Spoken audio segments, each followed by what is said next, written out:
Welcome to Licking Non-Vanilla, a sex-positive hour of talk about kink, sexual mores, and writing dirty words. So grab a cup of cocoa, your favorite easy chair, and the lube as we go sailing into the dark, sweet waters of all things naughty. On Licking Non-Vanilla with your hosts, Ralph Greco Jr. and M. Christian. So hello, everybody. You've reached Licking Non-Vanilla once again. I am one of your hosts. My name is Ralph Greco Jr. And across the aisle, across the country from me is...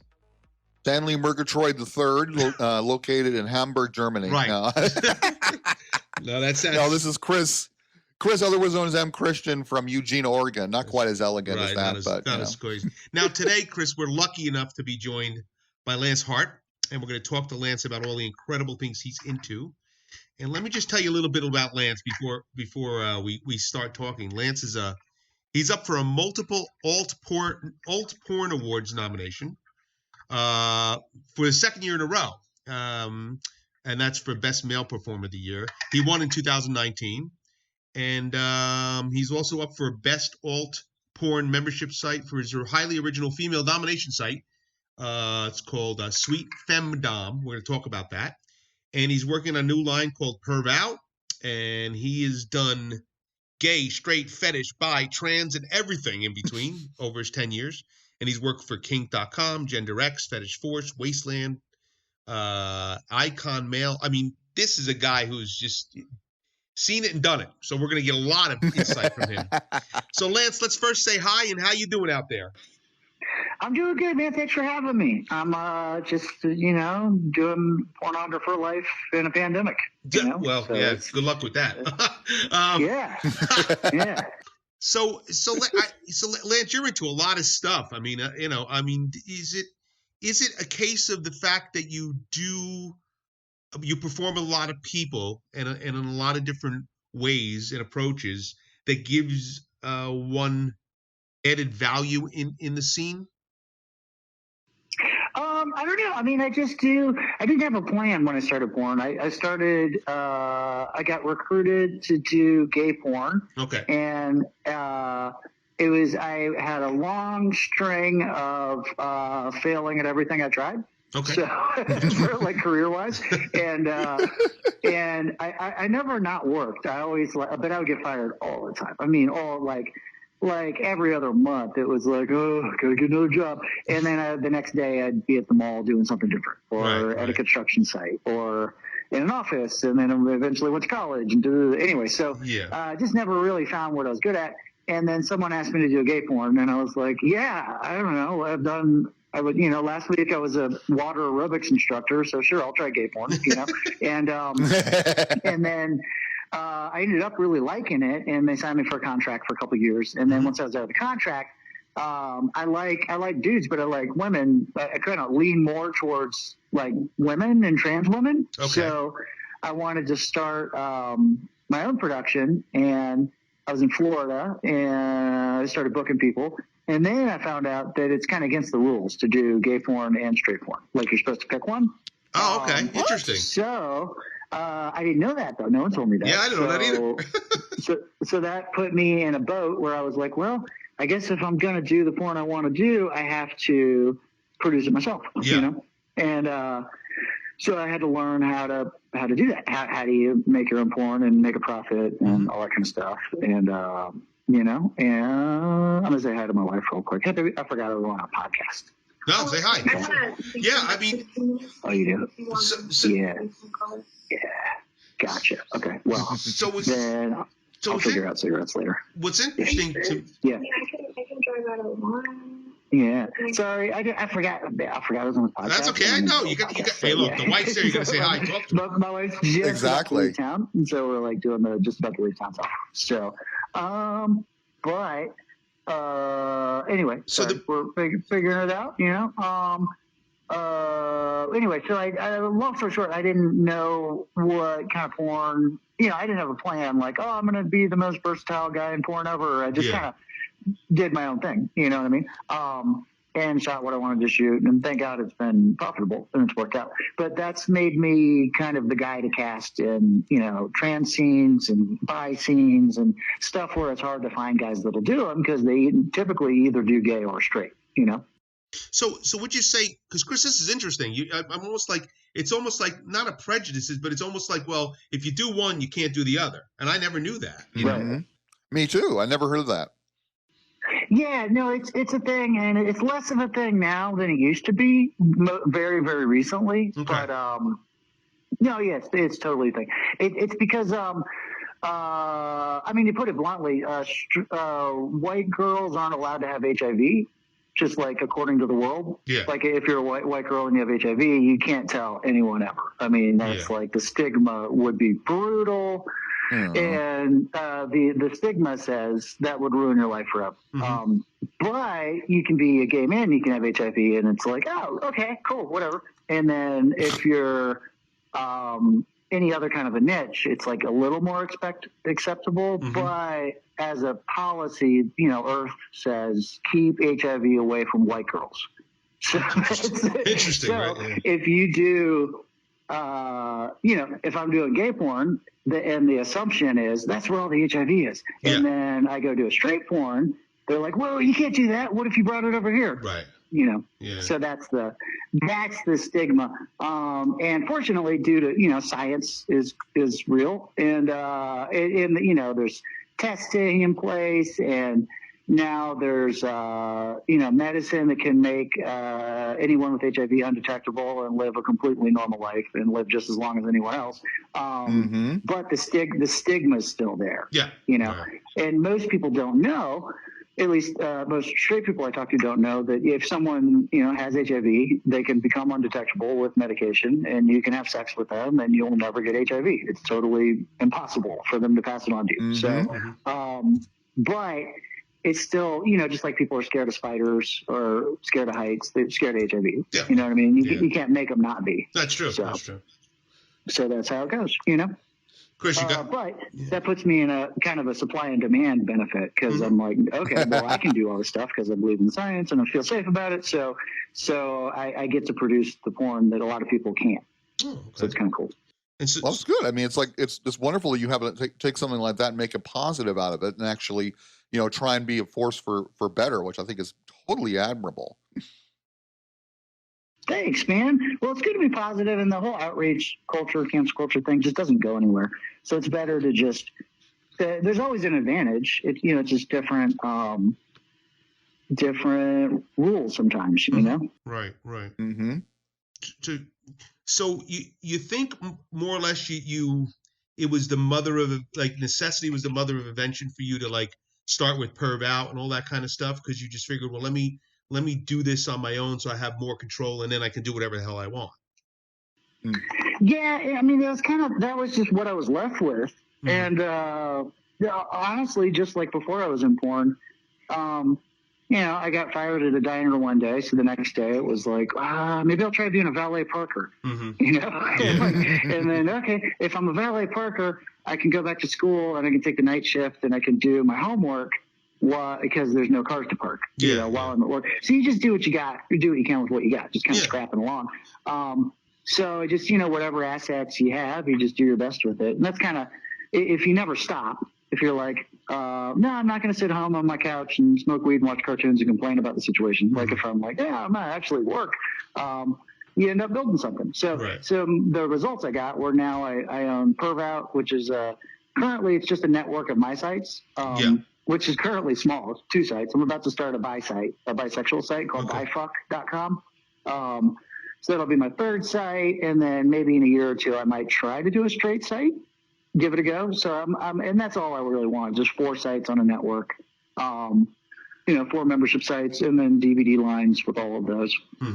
And currently my DVD line was Lance Hart Studios. I was working through a distributor. I've decided to just distribute my own stuff. So so I'm just going to rebrand that as Perv Out too. So just kind of put everything under the Perv Out roof, do that. At one point, Pervout this is a very confusing story, but at one point it was a network of 100 sites, and each site was independently owned by like another performer friend of mine. Yeah. And I hosted it all and did all the merchant processing and helped him shoot and taught him how to get traffic and this and that.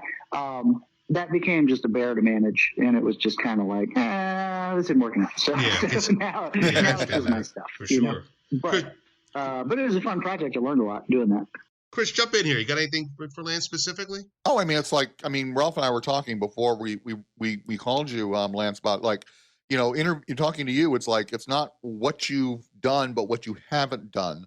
But one thing I'm particularly curious about, because you touched on this a little bit, is like, that's what's cool about technology nowadays, is you can do things like basically produce your own movies and such. But is there anything you'd like to see changed overall with the adult entertainment industry right now, or do you think it's kind of on the path to improving?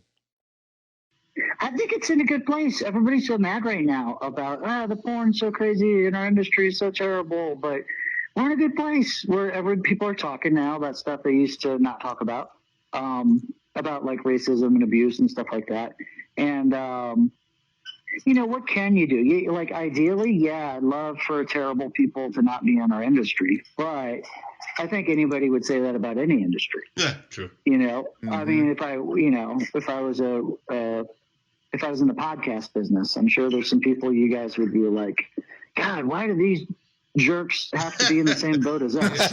Why can't they? They're so unethical. They're terrible people. Right. Why can't we just get them out? But what are you going to do? You can't. Right. We're not the mob. We're not going to go beat people up and kick them out. So, so that being said, I think we're in a good place. Bad stuff definitely happens, but at least people are talking about it now. Yeah. So it's good, and it's a better time than ever for people to start their own businesses. Build their own equity. Now that there's some of the platforms are really working out, like the Pornhub Model Program and the OnlyFans and the Just for Fans things. There's so many people making a decent living just doing their own thing at home, which is a huge power exchange. It used to be you had to get booked by a big studio. Now people will never get booked by a big studio, and they don't care. They're making $200K a year.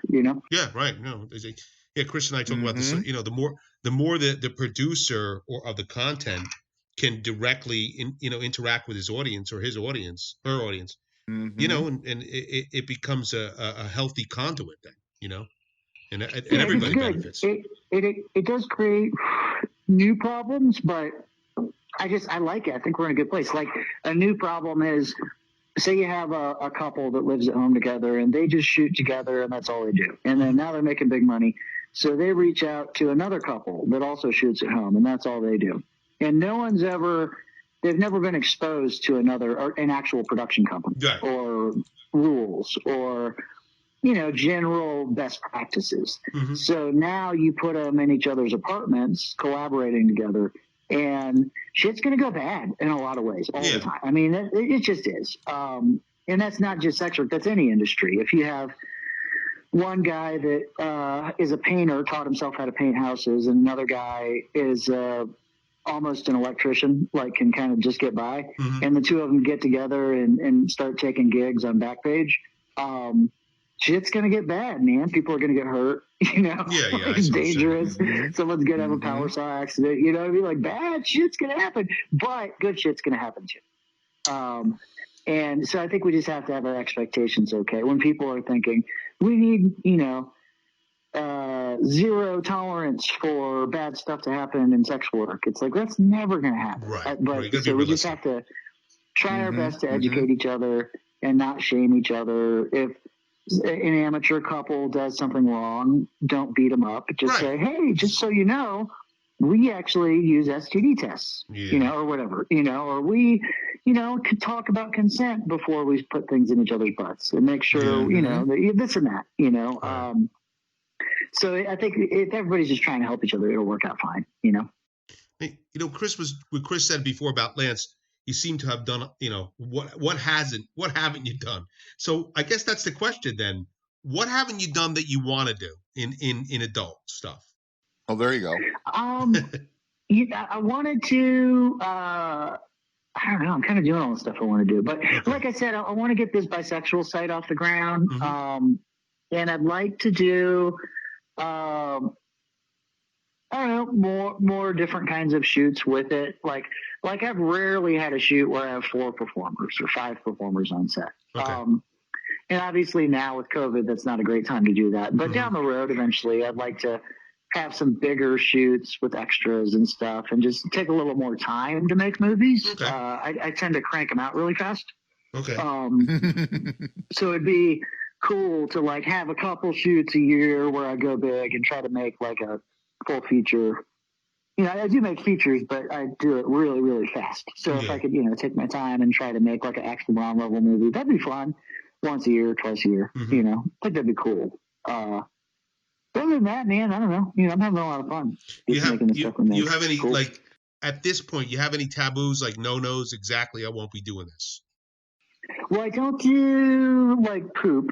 Right. In our house we don't have many rules, but one of the rules is poop goes in the toilet. Yeah. Chris and I would agree with that one, right, Chris? Yep. It goes and it's not. It just goes there. That's where it goes. It doesn't go anywhere else. Right. And my cats don't listen. Their poop goes in the box, and sometimes they break that rule and they poop just a little bit outside of the box. But that's about the level of tolerance I have for poop. Let's just try to keep it where it goes. I got you. I don't want to kink shame anybody, but that's just where what your thing is. That's where I am. I get in a little trouble. I'm kind of picky about body types with my productions. And I don't, man, there's so much money and I have so much respect for BBW porn because those ladies kill it. I mean, they make so much money and I wish they got the respect that they deserve. Like at events and stuff like that, they kind of get pushed aside sometimes, which sucks and it breaks my heart to see that. But at the same time, my sites are all their body type focused. Like Sweet Femdom is ladies that have thin waists and big hips, they specifically look good in leotards and pantyhose. So I'm not going to budge out of that body type for that. Well, and I get in a little trouble for that. People say, well, why don't you shoot the bigger girls too? And I'm like, because that's not the site. Yeah, it's just not your preference. I mean, that's a fine thing too. I think we've in trying to be, in trying never to exclude people and make everybody feel good, right? We also have to realize that it's okay to have a preference. It's okay for a site or whatever it is to have only a certain kind of people if that's the site's about. There's nobody's saying that the other people can't do what they want, and we're not even saying we're not attracted to them. We are. It's just that it's fine to have a preference, and it's fine to have a thing that works for you. And it's tricky. I look at it a lot. It's not the kind of thing where I wouldn't get in an argument over someone with that. Like if someone's like, every time someone's like, you should shoot bigger girls, I actually consider it. I'm like, should I? Maybe I should. Am I doing the wrong thing here? I don't know. And I'm constantly thinking about it. But like in other issues, like race stuff, I've never even considered someone's race. The only time I do is if I'm shooting. If all my shoots for like a couple months in a row happen to be all white people, I'm like, okay, it just is a bad look. It's like, dude, it looks like you only shoot white people. Yeah, so let me look for diversity. That makes sense. So I try to get some diversity in there, sense. But I never don't book someone because they're black or Asian or whatever. Right. But then with body types, I do put my feet down. So it's something I think about. I'm like, man, am I being fucked up? But again, I don't think the members of my site, I mean, in the end of the day, I work for the members of my site. They're my bosses. There's like 2,000 bosses basically that are members of my sites. And if they joined because a certain body type gets them off and then I switch that up on them, that's kind of a dick move. Yeah, I agree. So, but if they said, I don't like that you like. I did a shoot where a gay scene and long story short, I had a black Superman. Like the model was black, and I put him in a Superman suit.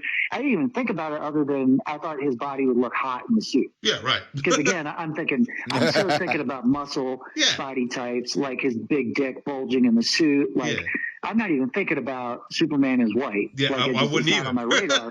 And then some members and some bloggers were like, "Well, you can't do this. Superman's white. You can't do that." And that.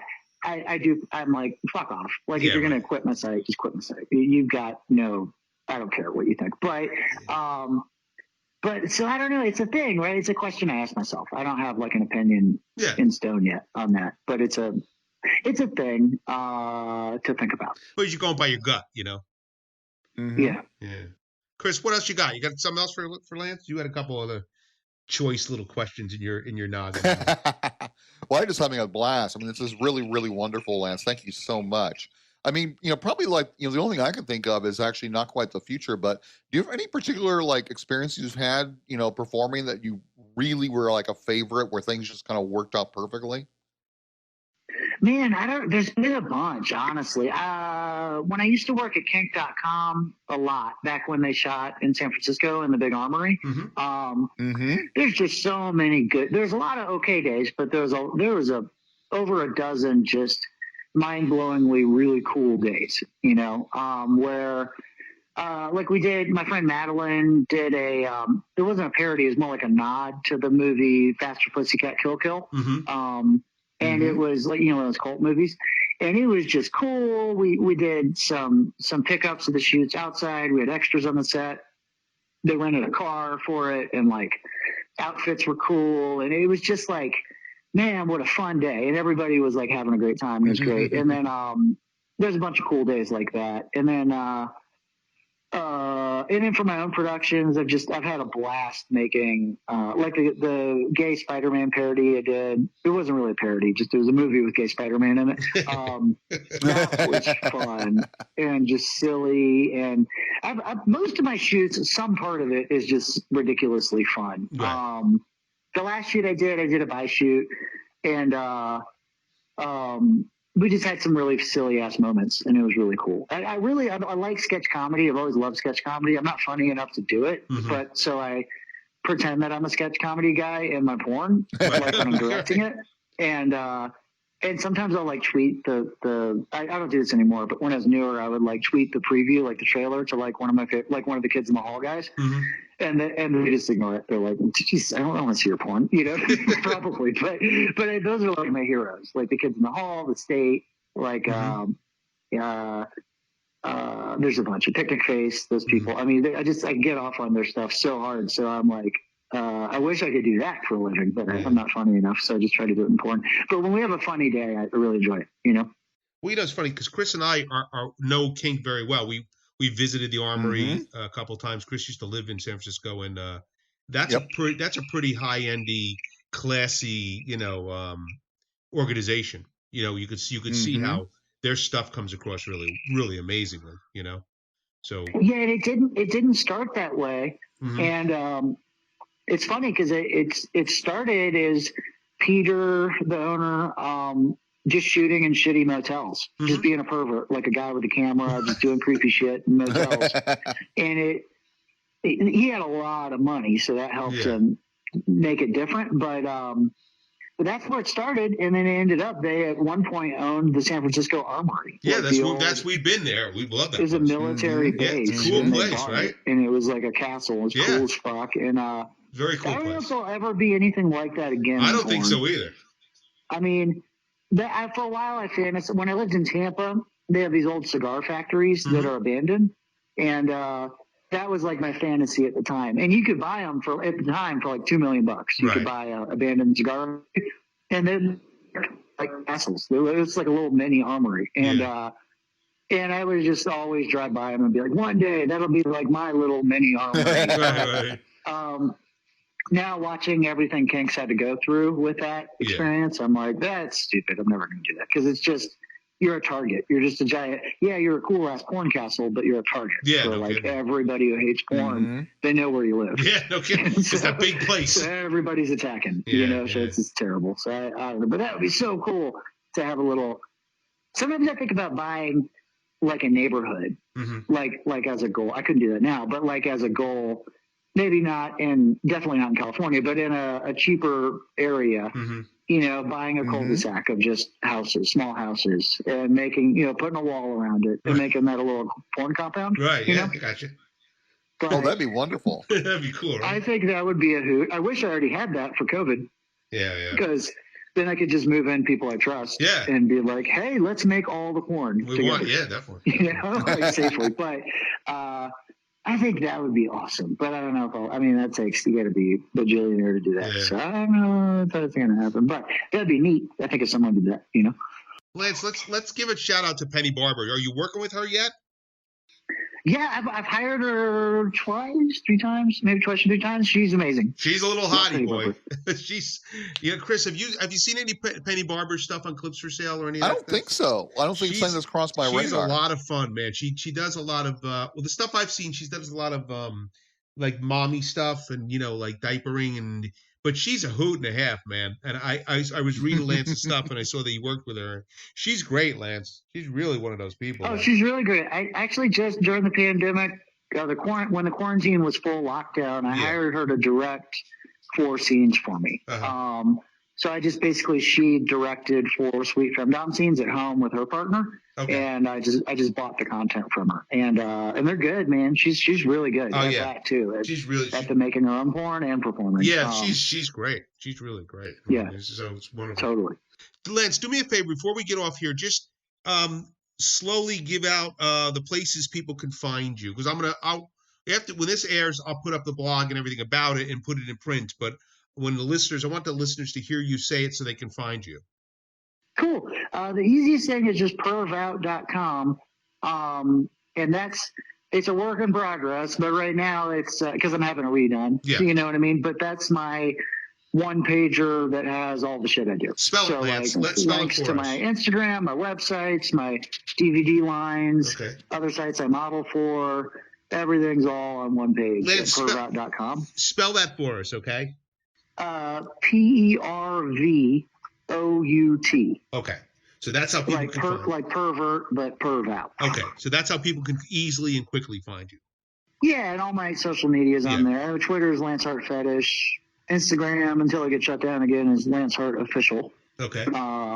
And then, but those are the main things. That's the pervout links out to everything. Well, we really can't thank you enough for doing this. I mean, it was, it's so cool to talk to somebody who's just going ahead and doing their thing in a lot of different ways, I think that's really neat, Well, thanks, man. It's been fun. Yeah, we're really great. And I will get all this stuff to you so you can find what when we put the episode up. Chris, you got anything else for Lance last I just want to thank you, Lance. This is wonderful. I had a blast. This is really, really wonderful. And thank you so much for joining us. Thanks for having me, man. I appreciate it. Thanks, Lance. You take care, okay? We'll talk. We'll be in touch soon with you. All right, man. You guys take it easy. Bye-bye. Bye-bye. So, Chris, that was Lance Hart, man. That was wonderful. What do you think about that? Was fantastic. I'm just like floored. I'm just blown away. I mean, like we could have probably talked for hours. Oh, he's a cool dude, man. He's done like everything, and I really love his attitude. I mean, it's like trans inclusionary. It's just like doing what he wants to do. I mean, that's really was a real blast. Like really cool. Like now, before we go any further, because we had Lance on for almost a half an hour, let me just tell everybody you're at Licking Non-Vanilla with me, Ralph Greco Jr., and M. Christian. We call him Chris. His friends call him Chris. You have to call him Sir. And we were just talking to Lance Hart, who's a very, very interesting guy. And porn star, just adult star extraordinary. He seems to be into everything, right? He just doesn't seem to kind of. I guess he has a preference, but he seems to be a pretty equal opportunity with everybody he wants to work with, and I think that's pretty cool. Absolutely.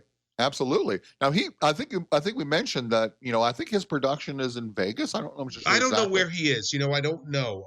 I know that he was talking about Kink. Forgot to ask him. He was talking about Kink, and Chris and I have talked about that before. That was in San Francisco, a big armory, and they did what Lance was saying. They did a lot of kink stuff, which is niche, and they have women on top, and dom women, and they had like outside humiliation stuff, and I mean they had a but like Lance alluded to, when you have money, money helps to grease the wheels in some ways to that stuff. Mhm.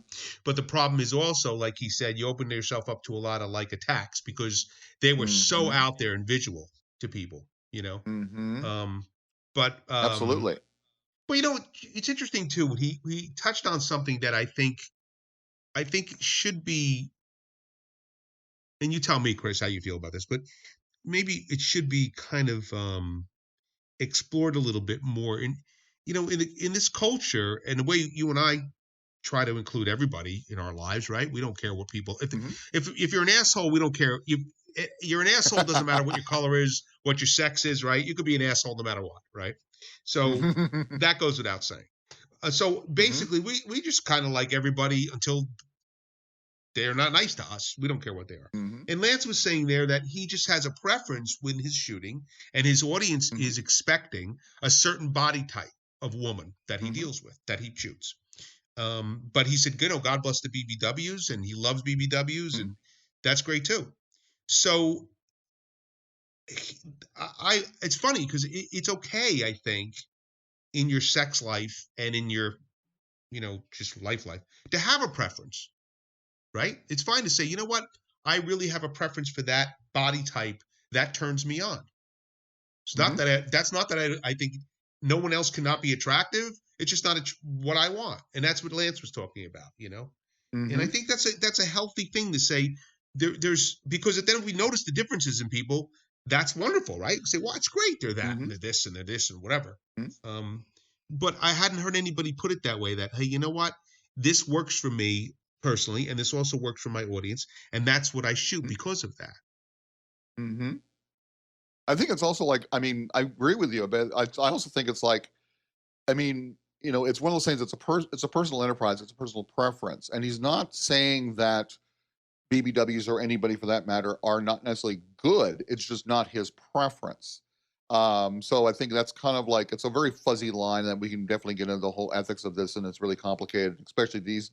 Right now it's really important to be inclusive and respectful and tolerant and really Yeah, be try and make the world a better place. But at the same time, it's also like, if it's your preference, just as long as I mean, I'm mumbling here like crazy because it's a very complicated subject. I want to make sure that, that once again, try and be as inclusive and supportive and understanding as possible. yeah, So I think it's like, it's one of those situations where, it's like you can have a preference, but it doesn't mean you should put down anybody right, else. of course. So it's not like, he never said these people are bad. That's why I don't have them. It's like, this is just what my preference is, what my, people expect. So I think that's like, that's definitely an issue, around that. It's Hmm. like, there is like a set personal preference because it's interesting because I love BBWs. That's it's my particular thing. So it was interesting when he was talking about that. 'Cause I wanted to go, hey, Yeah, right. but he wasn't like saying they're bad people or they're, whatever. He was just saying that this is just he respects them, but it's not something his particular, audience is looking for.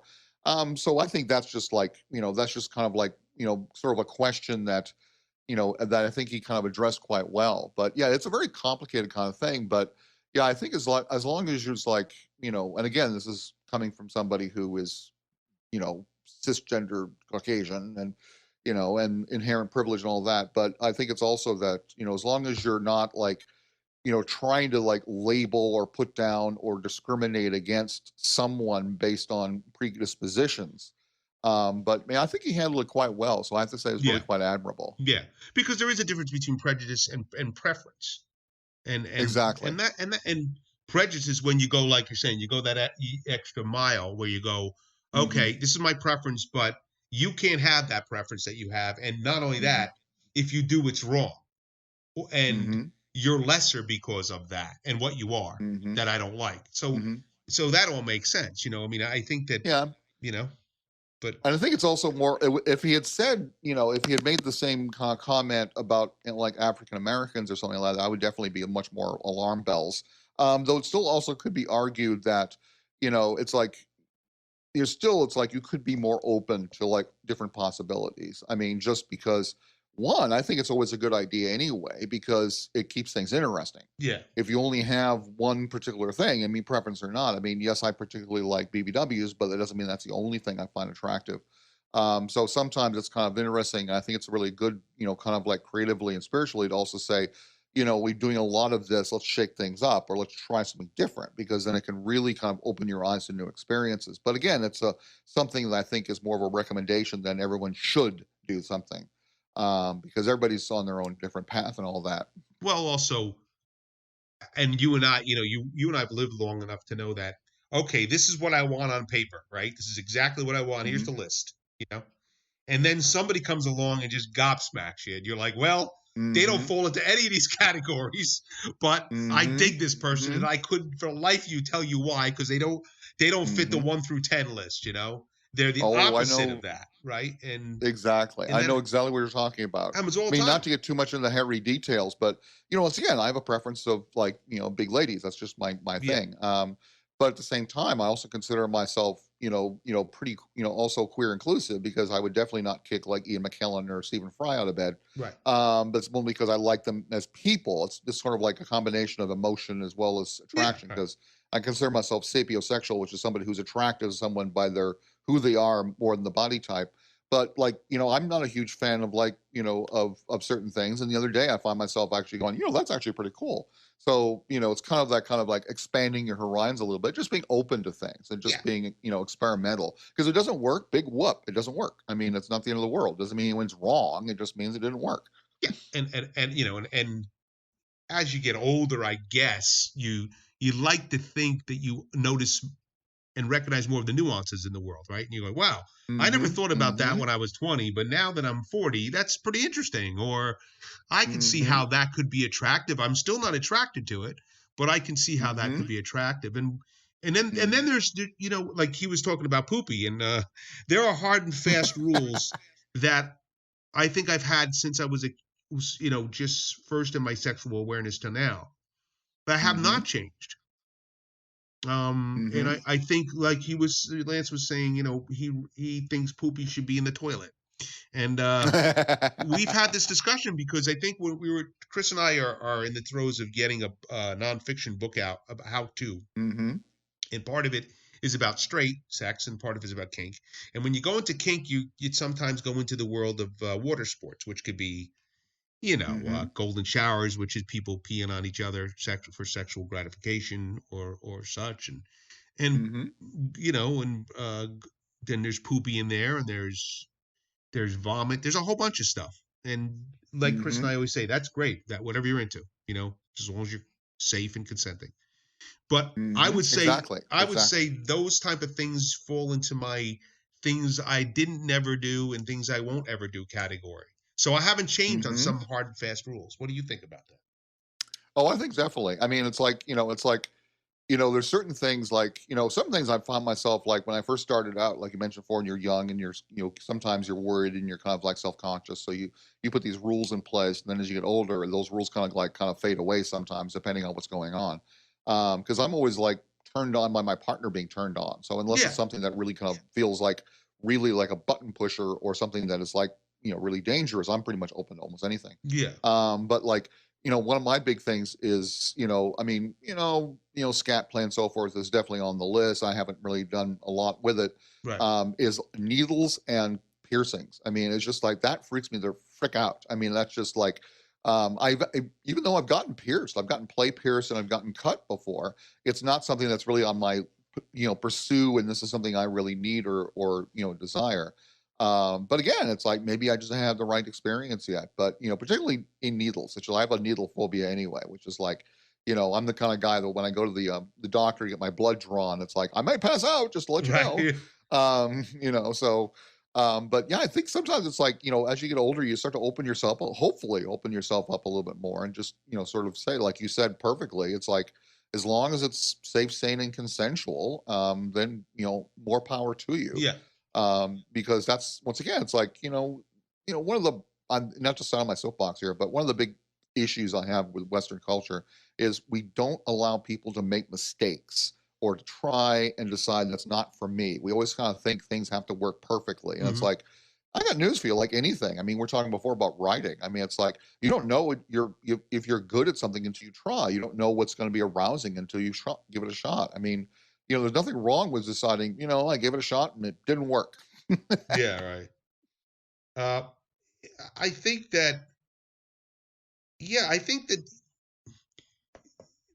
if if you like we when you talk about needles, it's funny because we've come across this in the teaching because in some of the Mm-hmm. classes we've taught, you can take the extension of what we're talking about into needle play.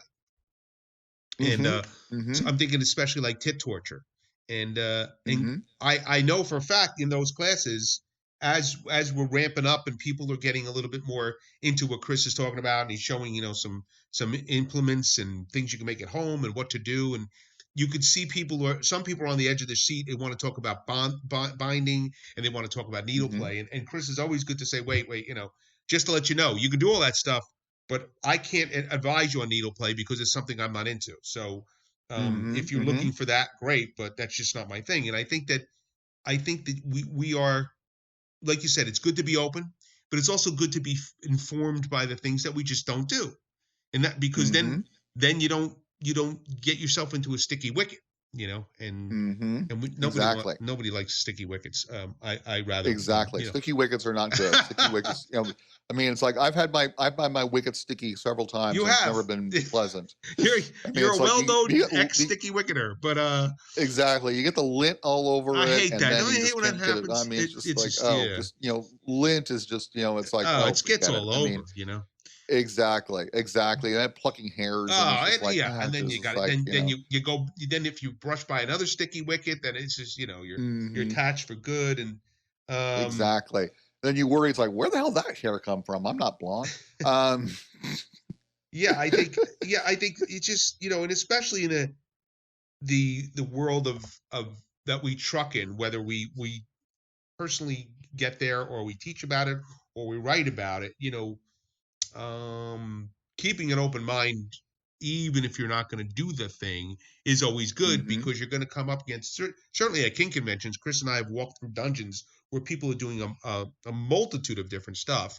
And I would hmm say 90% of that stuff is stuff we have neither tried nor want to try. But it hmm doesn't mean that we throw our hands up in disgust. We just say, well, hmm yeah, okay, you just have to, but you just have to be a little bit, I think, just a little bit accepting and tolerant. If we could just, you know, sully forth to that all the time, err on the side of hmm that, it's never a bad thing. Yep. Yep. And the same with experimentation. I mean, it's like there's several things I'd like to try before I finally kick this mortal coil. Right. I just haven't had the opportunity. And right now, it's like, just Yeah. even making physical contact with another human being isn't possible, Right. let alone trying to expand your sexual horizons. But, I Right. definitely have things on my list I would be open for with the right person. It's just, a matter of time, effort, energy, and, just luck to find people. But yeah, I think it's like just as long as you allow people to have their own pleasures, as long as once again safe, sane, and consensual, Right. then absolutely go for it. I would never say don't, unless it wasn't safe, sane, and consensual. Yeah. And he said before, it's like it's not something that rings my bell, but I wouldn't keep anyone else or even be negative.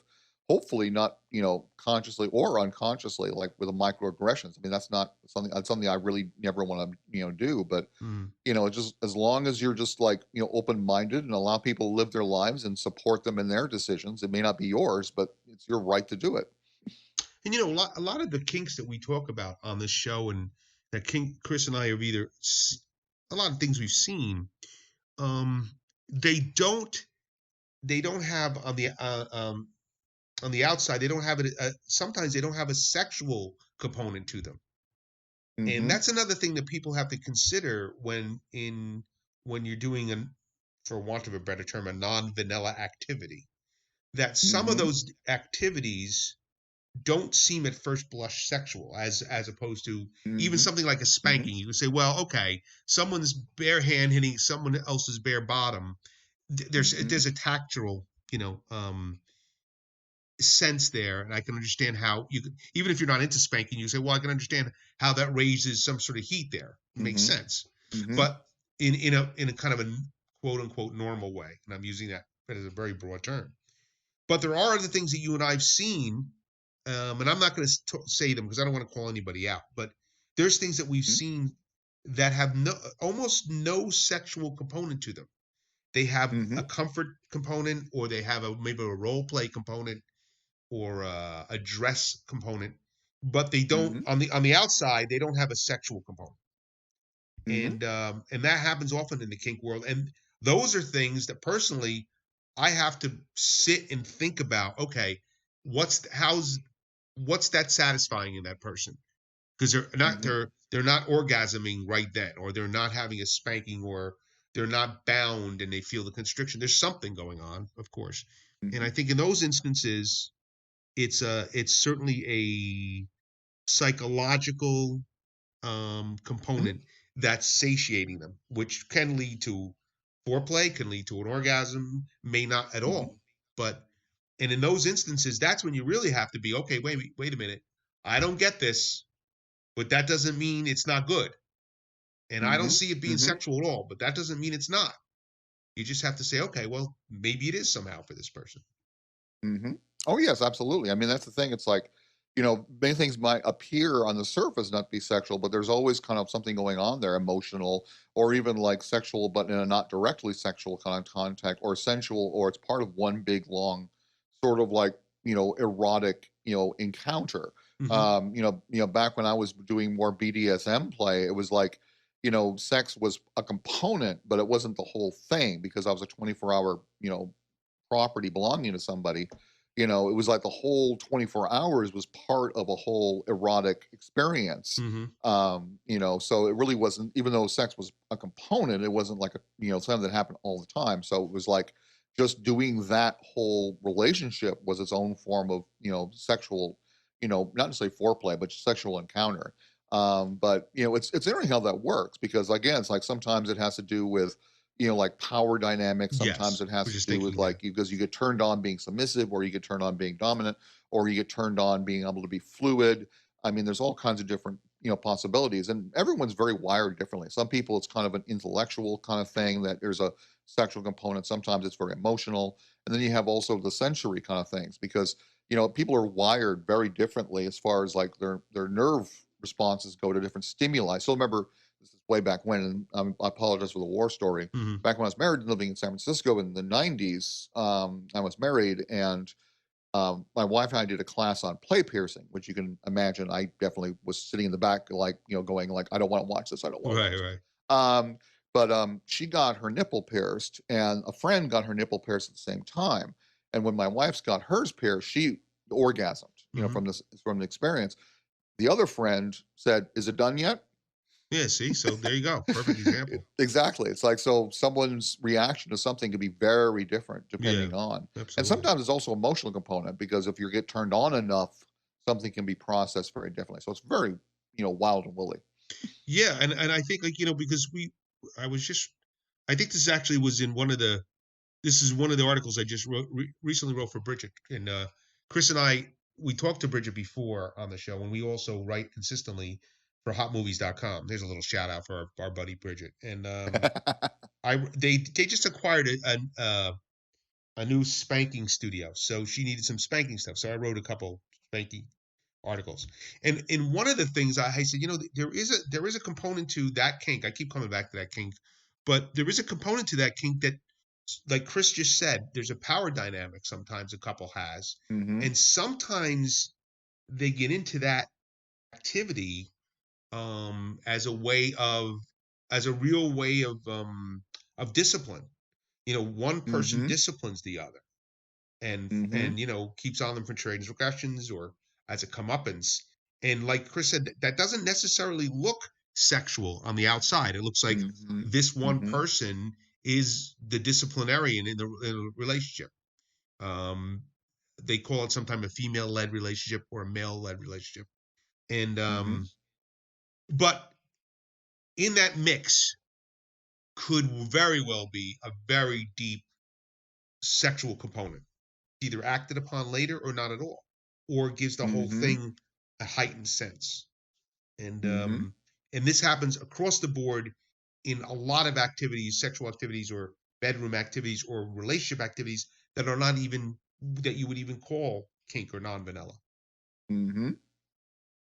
Oh, absolutely, absolutely. I mean, it's like, I mean, you name the gender expression, you name the fluidity. There's always like there could be any kind of like combination, and Yeah. sometimes it can be very fluid too. It can be very changing on a dime, so to speak. Yeah. But Right. I mean, once back to quick little war stories. Back when I was in this relationship, I mean, at one point, physical punishment was part of it, and I'm not a masochist, so for me, it was like if it turned my partner on, it turned me on, though I didn't get immediate pleasure out of it. And I raised that, to the person I was playing with, and their response was that the experience wasn't for my enjoyment. It was for it was for my owners, and that was kind of like a little kind of eye opener. That it was really kind of like that kind of not in a negative light, but it's just like kind of put it in perspective that it wasn't really being done for my enjoyment, it was being done for theirs. Right. So once again, but then that's just the account experience I had. But Hmm. it'd be exactly. It's like it'd be very, very, very, fluid and very ambiguous, or working it out, because sometimes it's like it's periodic. Sometimes it's 24/7. Sometimes it's over duration. Sometimes it's only a certain component, like sex or maybe physical play or all kinds of different aspects. So it's pretty much, once again, as long as it's done safe, sane, and consensually, go for it. Yeah. And Chris just mentioned something too, which is a good point.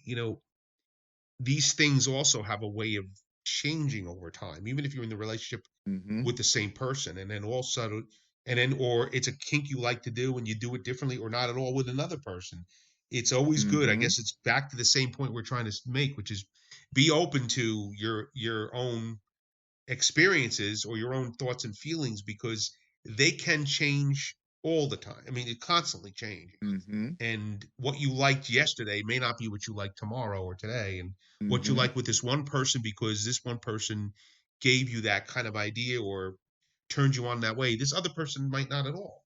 So I Mm-hmm. think at the end of the day, maybe we'll just wrap it up here with that thought that just stay as open as possible to your experiences, Mm-hmm. and allow everybody else theirs, right? Exactly. I couldn't put it better myself. I completely agree. It's like, you don't have to be anything unless it's, what you decide it is. That's true about orientation, Hmm. sexual interest, or gender. I mean, you can change it as much as you like. I mean, all these things are just social constructs, and they can be, we have the power now. I mean, not now, but we have always had the power. But now we're, getting this kind of self empowerment to be able to say that. It's like, I am self defined, Hmm. and same thing with your interests. Just, you are who you are, and that's beautiful and wonderful. And same thing as what you're interested in, as long as it's self-centered and consensual. And that goes the same way for anybody else. So Yeah. you never have the right to tell someone don't do something, once again, unless it's like non-consensual. Right. But yeah, I mean, absolutely, I couldn't have said it better myself. Well, you have spent or wasted, depending on your point of view, another almost hour at Licking Non-Vanilla with me, Ralph Greco Jr., Chris, otherwise known as M. Christian. and we want to thank Lance Hart very much, Yes, that was and delightful. the lovely Erica for making that connection. And Hmm. we'll give you our blog about the show before it goes up, so we give you all the information. And Perv Out is where you can find them. And Crystal, I think the last thing we should leave with is you can't be yourself. Be Batman. Exactly. Right? Exactly. That's the most. Exactly. Chris, as always, it was a wonderful time. Always, Ralphie. And we'll see you next time. Thank you for joining us on Licking Non-Vanilla. Bye-bye. Bye-bye. And visit us on the web at www.lickingnonvanilla.com.